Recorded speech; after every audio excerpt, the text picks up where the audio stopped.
Tolong mami kabor jong ngalama jong me banra nong shun bas pon ban job yaki dabor jong me ngalam.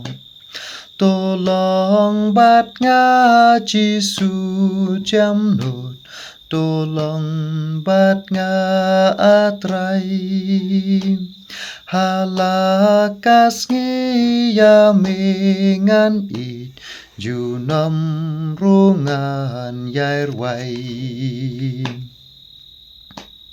Tolong mami rendang jonga surbat yang basah wai. Daki yaki wei ban yo kring syaket kajong metrai.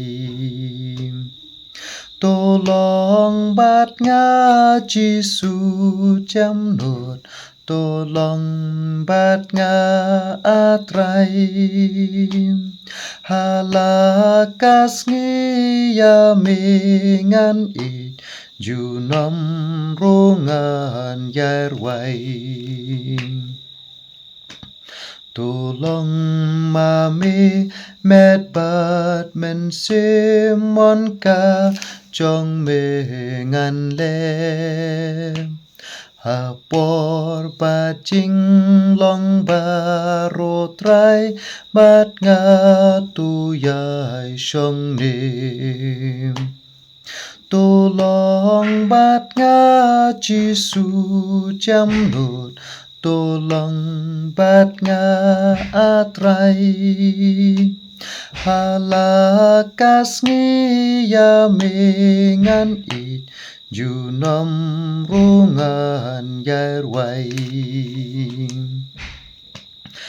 Tolong mami lenti jonga, tolong ruka jing shai, hadu bajing imhikan wai, tolong mami kutrai.